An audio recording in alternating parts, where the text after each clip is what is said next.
So when we talk about client decision making, what is it controlled by? If I give you two options, that is emotions versus intellect, what do you think controls the client decision making, emotions or intellect?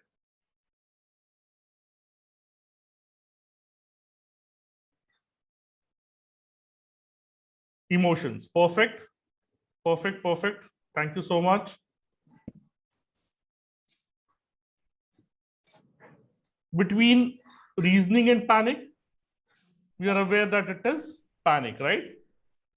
Similarly, between public view and common sense, it is the public view which is there. Ideally, it should be intellect, reasoning, and common sense. But practically, what we see is that it is emotions, panic, and public view. So, this is essentially because human beings are a part of this decision making. If we had complete robotics and robots would have managed everything, or machines would have managed everything, or computers would have managed everything, then probably this would not be the case. We would have intellect, reasoning, and common sense, which would control decision making process. And in that case, probably we would not even require the discussion around behavioral finance. So behavioral finance, its essence, its core is that humans are involved in the decision making, and humans are susceptible to emotions.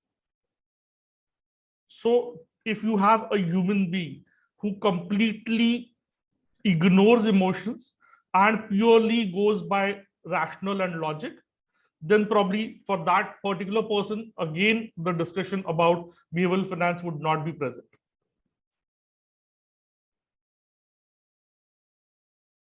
One second. Yeah. So if let's go forward. So whenever we are discussing with clients, we want to know what is going on in the client's mind before he or she takes an investment decision, whether it is buy, hold, or sell. And in all of these situations, we would want the behavioral finance to give us the answers.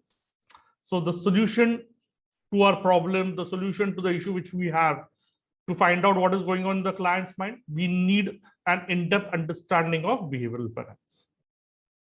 Now, behavioral finance is based on 4 different pillars. So, for first pillar is your economics, second is finance, third is psychology, and the fourth is decision making science. All of these in itself are PhD level topics. So, if all of these combine together to give you something which is known as behavioral finance, just understand how complicated, how difficult it will be. But we are not going to make life difficult for you. We try and explain, giving examples, how do things happen. So what are we going to discuss today? We are going to discuss anchoring and adjustment bias, availability bias, regret aversion, self-serving bias, and then we'll move to anomalies like reciprocity, momentum effect, herd mentality, and fear and greed. So let's start talking about our first heuristic. So let's say this is the graph of NAV of a particular mutual fund scheme in which your client is invested. The client started his or her investment 2 years back, and that time the NAV was 12 rupees. 2 months back, it reached a peak NAV of 20 rupees. Currently, the NAV is 15 rupees. So I'm repeating, 2 years back, the NAV was 12 rupees. 2 months back, it reached a peak NAV of 20 rupees, and currently the NAV is 15 rupees. Your client is confused whether he should buy, sell, or hold. Now, if you look at it with a wider perspective, any of these 3 options can happen. So let's evaluate one by one each option. Let's say some of your clients decide to hold this investment. What would be the main reason why they're holding the investment? Probably the main reason could be that it has reached a value of 20 rupees. Currently, it has gone to a price of 15 rupees, which they feel is a temporary dip only. And the markets will again go back to 20 or maybe above that. So they feel that this is a temporary dip and it will go back beyond to 20 or beyond 20. That is why they don't want to take any decision at this point in time. So that could be probably the reason for hold. Let's say there's a section of clients who say, I want to sell. What would be the logic or the rationale behind it? The logic would be that it had reached 20 rupees. From that, it started falling and it came down to 15 rupees today. And it can go further down also. So I already have a loss of 5 rupees. I don't want to have further losses, and hence I want to redeem or sell my investment. Third category of customers could be who want to buy. They feel that yes, the price had reached 20 rupees. Current is 15 rupees. It will again go back. But this is a great buying opportunity. So let me buy some more units. Even if it goes back to 20 rupees, I will still have a gain of 5 rupees on 15 rupees, which is good enough. So on the face of it, all of these three decisions appear to be right. All of these three decisions appear to be different completely from each other because all are talking about different things. But if you dig down into the rationale behind all of these three decisions of these three categories of customers, one thing evolves which is common. And that is that peak price of 20 rupees, which is embedded into the minds of that investor or all these three investor categories. This brings us to the first heuristic of our discussion today, and that is known as anchoring and adjustment bias. Why is it known as anchoring? Because of the word anchor. So if you have seen ships of large sizes stationed at one position in mid-sea, that is purely because they had put an anchor on the ocean bed.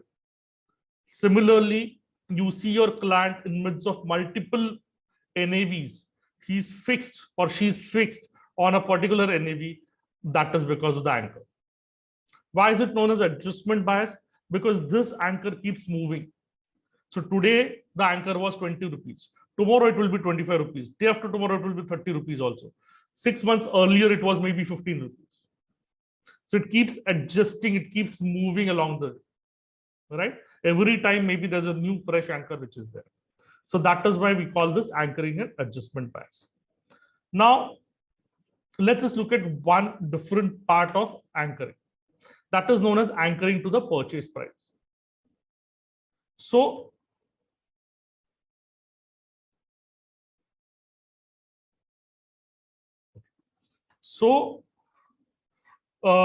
let's say you have created a portfolio for your clients, and this portfolio obviously would comprise of winners and losers both. There's nobody in this earth who can create an exclusive portfolio of only winners, right? Okay. So let's say you have created winners and losers, and you are all very smart, very talented, all are highly educated. Okay, you have put in a lot of efforts and paid to create the portfolio, and you have been successful in creating a 7:3 winners is to losers portfolio, which is probably the best which any investor can ask for. So you've done this with the investor, 7:3. Great. Now, let's say that the client is suffering from anchoring and adjustment bias, and he's anchored to the purchase price. So anchoring to the purchase price means that he will not sell anything till the current price crosses the purchase price. Okay.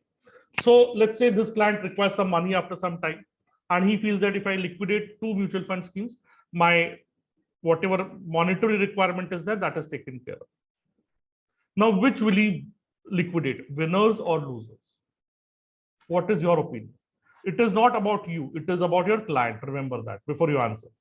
If my answer would be different if I'm asking you, I'm talking about your clients. Okay, what would they liquidate? So normally what would happen is they would sell winners. Why winners? Is because it's a mindset. I had invested in 10 mutual fund schemes, 7 are giving me profits, 3 are not giving me profits. So even if I sell something which is giving me profit, technically I've made some money on that. So I'm not at a loss. Whereas I want to give the losers more time to perform. I will sell off the winners. So let's say the customer is also of the same mindset and he's selling the winners. What will happen? We will move to 5 winners to 3 losers. Again, he requires some money. Same mindset continues. He'll sell two more winners. Again, he requires more money. He'll sell two more winners. Now, what is happening? You started with a fantastic portfolio of 70 to 30 winners to losers. Today, the client is sitting on a portfolio which is 25 to 75 winners to losers. And it is not your fault. You created a great portfolio, but there is a fault which is associated with you, that you did not identify the anchoring bias in this customer and you did not try to remove it. Because of which, from 75-25 winner loser, he's come to 70-30 winner loser, he's come to 25-75 winner loser.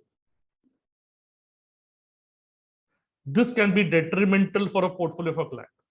And remember, whether it is the client's fault or your fault, blame is going to come to you. Always. Always. Take it from me in writing. The client will never say that this loss happened because of he or himself or herself. No. The blame is going to come on you. So this is the reality, that the clients want to sell winners and hold on to losers. Ideally, this should be the situation. That is, they should hold on to winners and sell losers. Let's assume that in this case, the client held on to winners. He sold off losers. After some time, he would have 0 losers and all winners, 100% winner portfolio. Right? So that is what is important. Now, how do you do a mitigation in this? Now, understand that understanding of biases, anomalies, heuristics, entire behavioral finance is fantastic. But if you don't know how to mitigate when you see a bias, then there is a problem. Knowing a disease does not help. Curing, how to cure the disease helps, right? Similarly here. So one rule which is there throughout is that make the client aware that he or she is suffering from a bias. That is a universal rule which applies to all biases. That awareness, that understanding itself changes the course of future actions. Here, in this case, you need to make the client aware that he or she is anchored to a previous purchase level. Okay. Next, you have to tell the client that there is no fundamental data supporting this anchored price. All the fundamentals remain the same, but the price moved up. And that happens a lot of times. In the last 8 odd months in the market, you have seen that sometimes markets have gone up without any rationale. Sometimes the markets have gone down without any rationale. It happens. There are other factors also which are responsible for movement of the market and scheme prices, NAVs, and stock NAVs beyond the fundamental data. So there are other factors also, right? That could also be supporting this case. Now, waiting for the anchored price to be realized may result in 3 things. One is future potential losses, lack of liquidity, and loss of opportunities. So it may never reach the purchase price. Maybe it was a peak which it achieved when you bought it. So then it's never going to cross that price. Okay. So if it still goes further down, you'll be at further losses. Second, money is blocked. So there's lack of liquidity. Third, since there are opportunities to make more money outside, but you're not able to encash on it, that's loss of opportunities. So all of these needs to be explained to the client. Finally, ensure that the client removes the anchor and looks at the holistic picture. So let's go back to that pick which we had. Let's remove the anchor. Let's remove the 20 rupees. What are we left with? 12 and 15. Purchase price 12, current price 15. Now, any of the decisions the client takes, buy, sell, hold, still makes sense. Even if he's deciding to liquidate at 15, that still makes sense, because he'll get a 3 rupees profit on 12 rupees, which is an absolute return of roughly 25% over 2 years, annualized maybe 11.5, right? So just understanding the bias, that the bias is existing within me, or I am operating from the bias, and ensuring that I remove the bias and then look at the picture, that itself would help me out. So you have to tell the customer, if you remove the bias, what happens? And if you stay with the bias, what happens? So stay with the bias, what happens are the 3 losses which we discussed in the earlier point. And if you remove the bias, what happens is the 4th point which we discussed, right? So this gets us to the first bias, which is anchoring bias. Coming to heuristic number 2. Breaking news. What happens when this comes on the TV? You leave whatever you're doing and focus on the TV. Let's say you were on a call with a friend, you stop that, tell him, I'm hanging up, I'll connect with you later, and then you look at the TV. You are at your house having dinner with family, you just stop eating and everybody's glued on to the TV. Okay. So good, bad, ugly, let's discuss it later, but this is what happens. I know a lot of you don't use physical newspapers, but assuming you are going to a newspaper vendor and going and buying a newspaper, your standard newspaper in the actual physical format, and on the stand there's one more newspaper which is a very, very catchy headline. Chances are you'll either buy that newspaper and not buy your regular newspaper, or you will buy both the newspapers. But in any event, you will buy that second newspaper. Now, what is common between these two things? The common point is we give more weightage to information which receives high media attention. Right? So this is you and me put together. This is our customers put together, all of us. This gets us to the next bias, which is known as availability bias. What is easily, readily available to us, we believe it to be true. What is presented to us in such a way that it keeps bombarding to us again and again, we tend to believe that it is true. So whatever is easily, readily available, that is what we consider as true. Now, I'm straight away coming to mitigation. My question to all of you is, should your clients keep 100% faith on TV and newspaper channels? No. Recent and noteworthy events should not influence investment decisions. Perfect. So I am not saying don't look at the TV. Look at the TV, but don't let that news impact your investment decisions. Same has to be communicated with your clients. Two reasons why I say this, and these are facts, you can verify this. The first fact is mutual fund schemes receiving high media attention tend to underperform the market. Mutual fund schemes receiving high media attention tend to underperform the market. Second is equally true, that is mutual fund schemes performing well may not receive high media attention. So somebody who's done well may completely skip the media radar, and somebody who is being propagated by the media may not perform as per the expectations of the market. Now, why do both of these things happen?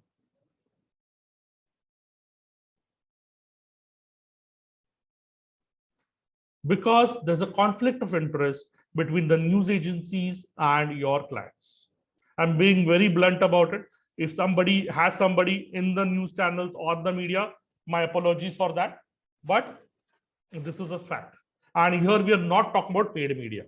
Paid media is a different concept altogether.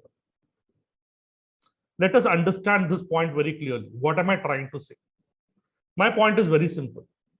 The news channel anchor who is shouting at the top of his or her voice on prime time, what is their job? Their job is that you leave everything and get hooked onto the TV. You spend a couple of seconds, couple of minutes on the TV, because of which their TRP or their television rating points grows up. And that is exactly why they are paid and they are incentivized also. So that newspaper, that TV anchor is not doing nothing but his or her job. Let's come to the newspapers. What is the role of the newspaper editor? His or her role is to create catchy headlines so that the circulation of that newspaper increases.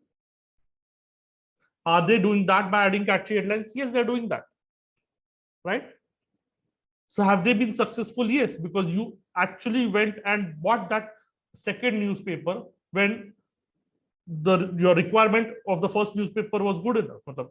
Your whatever was your requirement to understand news, first newspaper was providing it good enough. So the newspaper editor and the news channel anchor are doing their job. It is their job. Their job does not in any way relate with the wealth creation of your clients. They are not concerned about it. That is where the conflict in interest. I am not saying they're lying.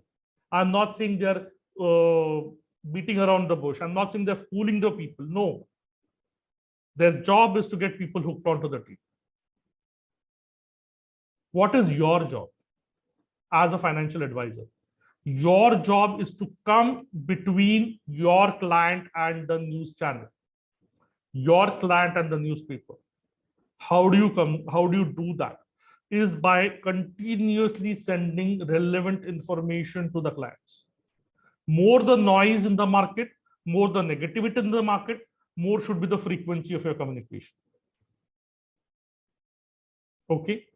Now somebody will tell me that, okay, how can I not look at the TV? Because there are experts in the market who talk about markets and overall future of the markets, outlook of the market. Perfect. Agree. Whenever you're looking at any news channel, classify them into two categories.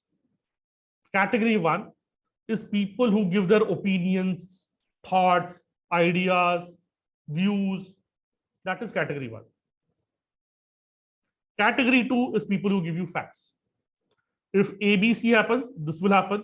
If XYZ happens, this will happen. If PQR happens, this will happen. Pure facts. And this is everything can happen. That is category two. Believe in people who are in category two. Because they will give the facts, and from the facts, you interpret the facts, and then you understand what can happen, what cannot happen, what are the probabilities, etc., etc. You see both sides of the coin, you are not biased. So if you have to look at the news channels, then obviously you should, because that is source of information, but you should just take facts from it and filter out and remove the opinions, thoughts, ideas, views of people. Don't take that.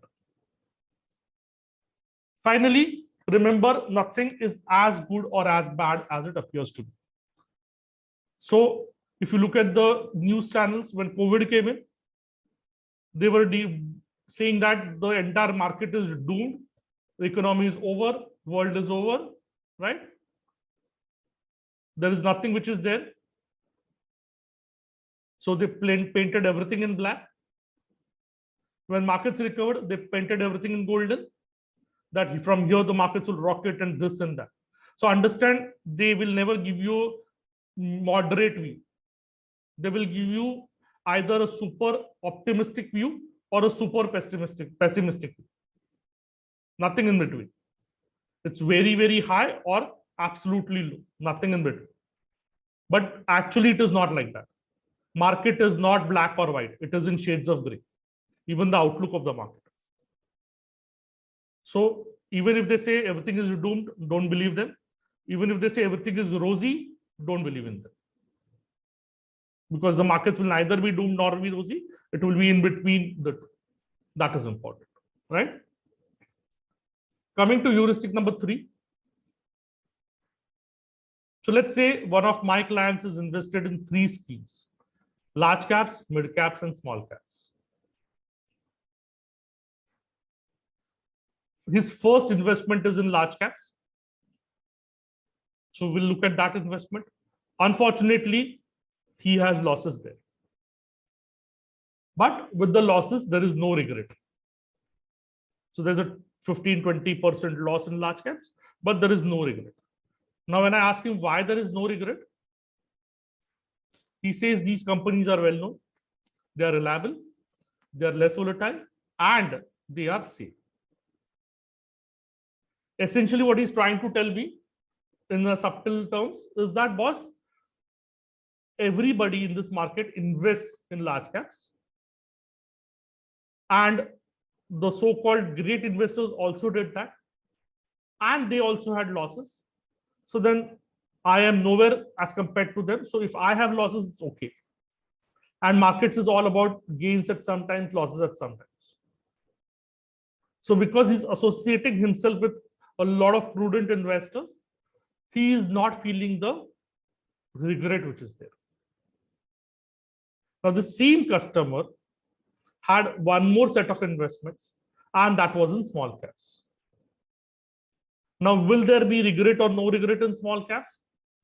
Assuming there is a loss, there is a regret also. So the same loss, 15-20% loss in small caps also. But here there was a regret. Why was there a regret? Because he would simply say that nobody was investing in these companies. Nobody knew about these companies. Why did I have to invest here? So the questions will start with the self-doubt and questioning self's ability to understand investments. This brings us to a very, very important heuristic, which is known as regret aversion. The tendency to avoid regrets is known as regret aversion. So let's go forward. Now let's come to the concept of regret theory.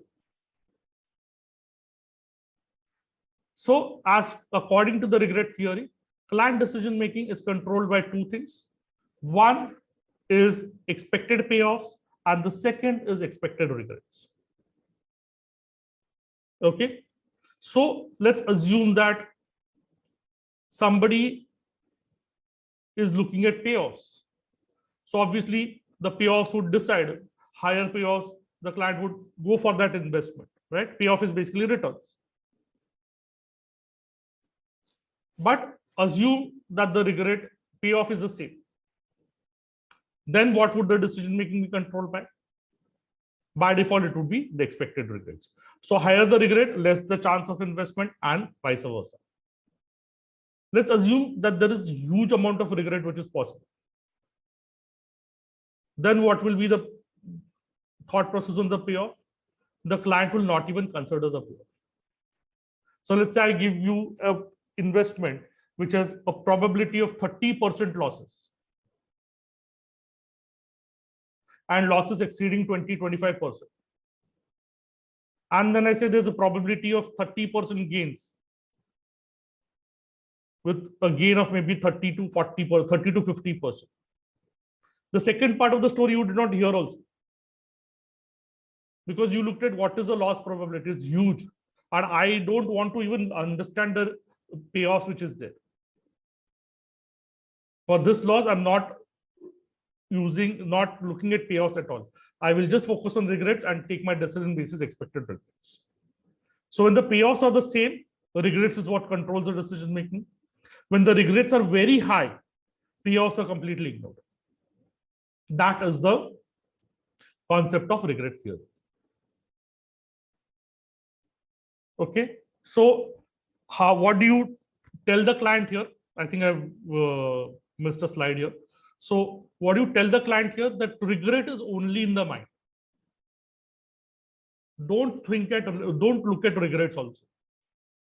Look at what money gets accumulated into your accounts. What is the returns which you're getting? That is the expected payoff, right? So focus on the payoffs, focus on the monetary part. Regret is something which happens in the mind only. If you get affected by it, you will get affected by it. If you ignore it, you will completely ignore it. So let the client understand this, and basis that you can handle the regret aversion also. Heuristic number 4, your client has invested in 3 schemes. All are doing well. And you ask him the following questions, which closely reflect factors behind this success. Which will he choose and why? His talent, foresight, research, a stroke of good luck, unknown factors. What will he choose? A, B, or C? Most clients would choose option A. Let's look at one more case. Your client invested in 2 schemes. Both are giving negative returns. You ask him the following options, which closely reflect the factors behind this failure. Which will he choose and why? His lack of talent, short-sightedness, lack of adequate research, bad luck, market conditions, economic factors, unknown factors. Which will you? Why does this happen? According to a client, success is credited to him or her. Failure is because of outside factors not within his or her control. Right? That always happens. So what good happened because of me. What bad happened because of everybody around me, excluding me. Simple. That is the logic which people apply. So rational clients will identify actual factors which have contributed to success or failure. Irrational clients tend to attribute success to personal factors and failure to external factors. So success is because of personal talent, intelligence, knowledge, acumen, foresight, etc., etc., etc. Failure is because of bad luck, market conditions, political conditions, economic conditions, investor sentiments, global markets, etc., etc. This is known as self-serving bias. All of us, including you and me, at certain points in time, definitely are affected by this. Impact on investors because of self-serving bias. Clients tend to take high unwarranted risk. I know everything attitude. Now, this is a classic thing which we have seen during COVID times. People had nothing to do. So people started investing in the stock market. And when the markets recovered, they made money also. So they felt, okay, I am the Rakesh Jhunjhunwala of the world. I am the Warren Buffett of the world. And then the market taught them the lesson which was required to be taught. Right? So understand that if you feel that because you have made money in the market, you know the market very well, there's a problem. Because there are times in the market when everybody makes money, irrespective of their knowledge or acumen or not. But that is something which needs to be identified and understood. So clients, if they are succumbing to the self-serving bias, they will tend to take high unwarranted risks because they feel they know the market. Clients may trade too regularly, high frequency trading, or may trade too much, that is high volume trade. And what is high volume or high frequencies? A subjective matter. It's relative, basically, changes from client to client. Also, very, very important in self-serving biases, clients suffer from I hear what I want to hear attitude. When they hear positively about a scheme they own, they will attribute that brilliance to themselves. So you may have come across clients who quote a certain line from an article. See, this is what I was telling you. The article has 10 points. 9 are talking about something completely different. And 1 point is talking about what he or she thinks, and they will just pick up that point. So they will hear only what they want to hear. Any particular article talking bad about a particular stock or a sector has 1 positive point in that, they will pick up only that one and say, see, this is what I was telling. So they have selective hearing, selective reading. Mitigation, how do you handle this? Make the client that he or she is operating out of self-serving bias, self-serving attribution bias, and that can be tricky and dangerous both. But you should make the client aware about it, of it. It is not easy to tell the client. Just imagine somebody telling you that you made money and this is your thought process, but it is wrong. Not easy. If you did not make money and somebody told you were wrong, you would have at least bought that point. But you made money and then somebody is telling you still made a mistake. Very difficult to convince anybody. Now, there is one process which you need to follow. This I feel you should follow for all your clients. Do a post analysis after each investment. and ask certain very blunt and valid questions. There is to be no mincing of words. Straight, bluntly, you have to ask these questions. So some of the questions would be, where did you make money and why? Where did you lose money and why? What were the external factors which went in your favor or against you?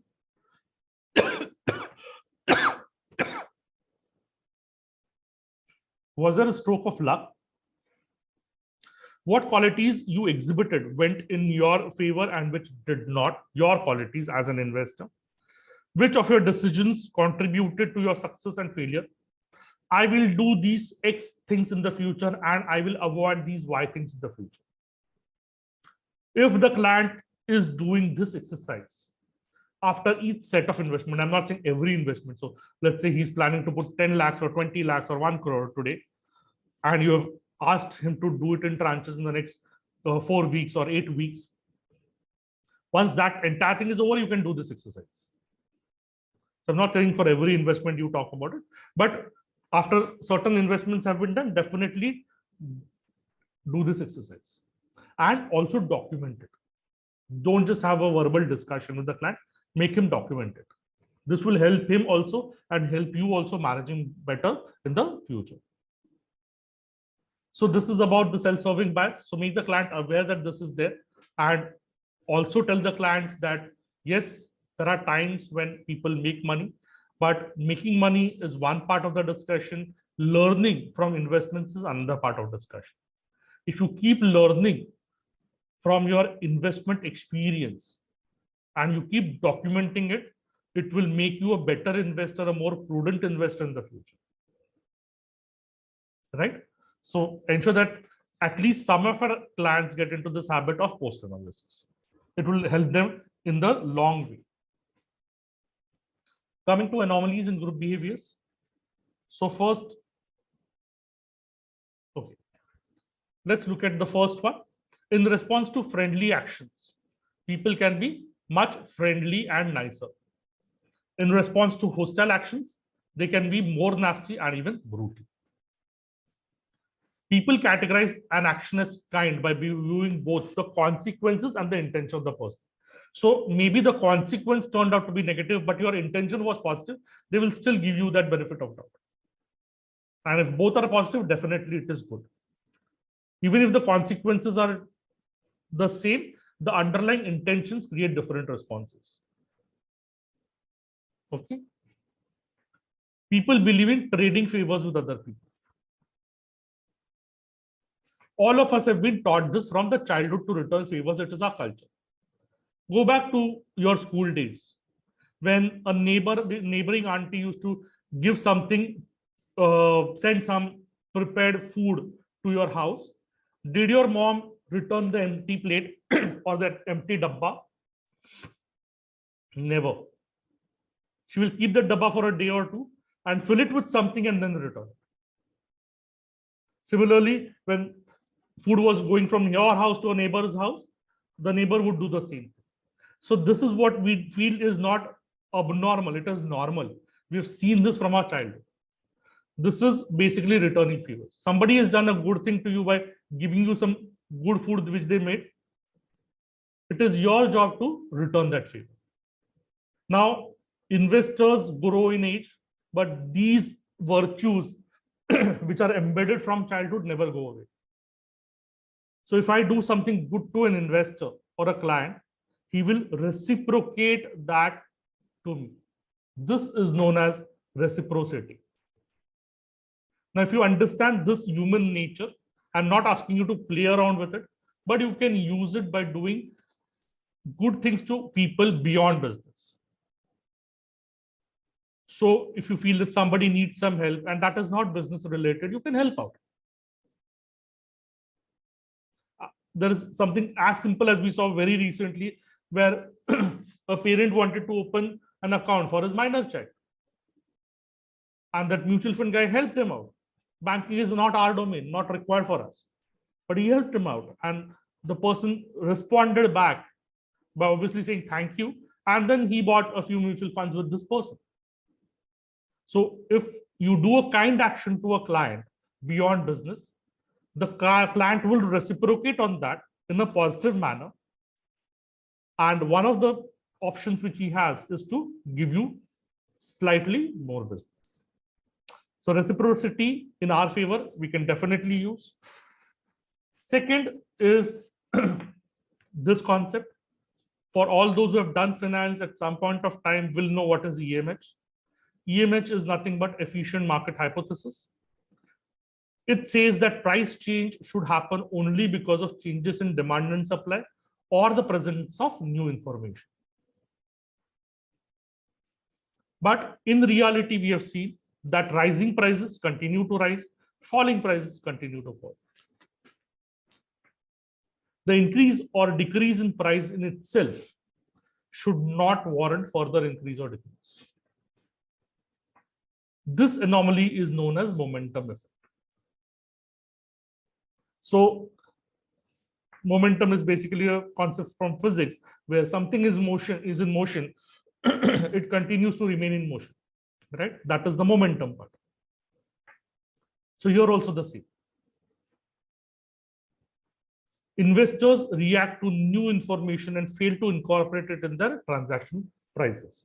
So let's say a price of a stock or a price of a mutual fund scheme is moving from 2020 to 22 to 24 to 26 to 28. There can be two reasons. One is there is some fundamental thing which has changed, either in the stock itself or in the industry or in the sector or overall market or something like that. The other situation is nothing like that has happened. Then why is the price moving? It is because it was moving yesterday. So because yesterday the price moved, that is why today it is moving. Because today it is moving, tomorrow it will move. Now, do you feel this will continue for eternity? No. If there is no fundamental support, it will not continue. It will stop after some time. Now, let's say the client saw movement from 20 to 22 and then 24. And he thought, no, this price will go up further to 30, 35, 40 also. At 24, he bought, it went up to 26, 28, and then it started falling. So whenever you see momentum effect happening and your clients doing an impulsive buying because of momentum and not understanding that there is no fundamental support, it is only momentum which is pushing the prices, please make the client move out of that position. Because eventually it's going to be loss and it's going to be more loss because it's going to be distress selling after some time, right? So whenever you see momentum, ensure that the client understands that it is momentum and moves out of the positions. Third is the herd behavior. So let's understand this. Now, let's say I am in Bangalore today and we are meeting in a physical session and I have understood a lot about markets. I've read a lot about markets. I've come to a conclusion and now I'm meeting you guys in person.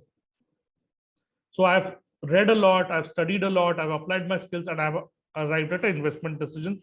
That is, this is the right time to sell. Okay. Now, I come and meet all of you guys.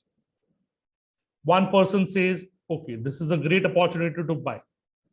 The second person says, from here, the markets are going to go skyrocket. Third person says, whatever, even borrowed money is available, you should buy at this point of time. What will I do? I came with the concept of selling. You are telling me to buy. What will I do? Buy or sell? I will buy. But because my actions replicate the actions of people around me, though all the study which I'd done, all the research which I'd done, everything I'd done, I spent a couple of days earlier doing all that. All that goes into the drawer and I follow whatever you're doing. Social influence has immense power on individual judgment. This is known as herding or herd behavior. You must have seen sheep moving in one direction. You must have seen cattle moving in one direction. You must have also seen investors moving into the market in one direction or out of the market in one direction. Remember, herding overrules rational and logical behavior. If you feel you're herding, take corrective action immediately. Now here, when I discuss herding, and I say that people are entering in masses into the market or going out of the market, either direction. So when I talk about this with people, people say, no, no. You know what we are doing? We're actually following market leaders. Because they entered into the market, we followed them. And they are not going to be wrong because there are so much experts in the market. Obviously, when they make money, we will also make money. My simple question to them is, do you see the leaders in front of you right now? Could it be possible that the so-called leaders which you are saying, whom you followed into the market, have actually sold their portfolios or their positions?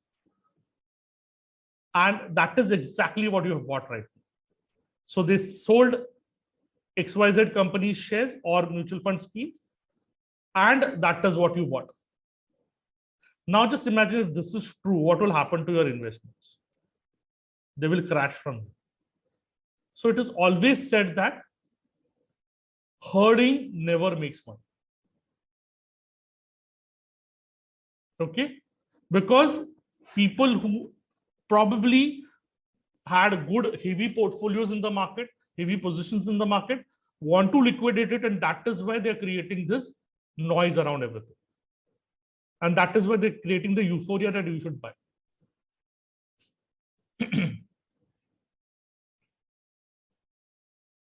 I read this line somewhere in one of the books of one of the famous authors. So it says, bulls make money, bears make money, the pigs get slaughtered. So if you're a strong bull in the market, you'll still make money. If you're a strong bear in the market, you'll still make money. But if you enter afterwards, then probably you will be facing losses. Okay. So there was a question. Okay, no problem. So understand that it is not the leaders you are following. It may be a different situation altogether. And you need to understand this, that herding never makes money. Simple logic. If you go back to the basics of demand and supply, when everybody is entering the market, what will happen? There will be demand. So what will happen to the purchase prices? They'll go up. So if you're buying, what will happen? You're buying at higher prices because everybody is buying. Okay. And buying at higher prices is definitely not a good option. Let's do the reverse. Everybody is exiting the market. There'll be huge supply of shares or mutual fund schemes, because of which what will happen? Prices will go down and you are selling at lower prices. Does that make sense? Absolutely no. So when everybody is buying, you're buying at higher prices, and when everybody is selling, you're selling at lower prices. Both are not good for profits, right? So that is the basic essence behind the herd behavior. If it is fundamentals which are pushing the market, I'm absolutely okay. But if it is not, if it is momentum or herd behavior, then you have to be, and you have to ensure that you are aware that this is the situation and stay away from it. Last discussion, greed and fear. Nothing needs to be explained about this. Common emotions that drive the decision making in any markets are greed and fear. Greed is what makes people buy even when the markets are at their peak, and fear is what makes clients sell even when they are at the bottom. Remember, greed and fear both overrule rational and logical behavior. Now understand this very, very clearly. No investor in this world has never ever succumbed to greed and fear. So everybody has at some point of time succumbed to these two emotions, including you and me. But if you're cautious that yes, I can be also affected by this, I need to put a check. It is not possible to not succumb to these behaviors. So let's accept that. But after a lot of study and a lot of reading, one thing I've come across is Whenever you are taking any investment decision, ask yourself this one question. Am I taking this decision basis my brain, or am I taking this decision basis my heart? If you feel you're taking this decision by heart, stop and change course immediately. If you're taking it by the brain, please continue. Your brain will never give you wrong indications. Your heart will be driven by emotions. So even in the 2008 crisis, where a lot of people studied investors post everything normalizing, one thing which almost all the investors said was, we had an intuition that the markets were overpriced and would fall. So that is something which our brain was telling us, but our heart was telling us, no, no, no, you can make 20%, 30%, 40%, 50% returns in the market. So the brain gave the indication first, but it was overruled by the heart. So whenever, if you want to stay away from these two emotions, always keep that check in place. Ask yourself whether this decision is taken by heart or brain, and you will get the answer, and then you'll get your course of action also. So try doing this with your customers as well. It will definitely help them in the long run, right? So this is it. We discussed anchoring and adjustment bias, availability heuristics, regret aversion, self-serving bias, reciprocity, momentum effect, herd mentality, and finally greed and fear.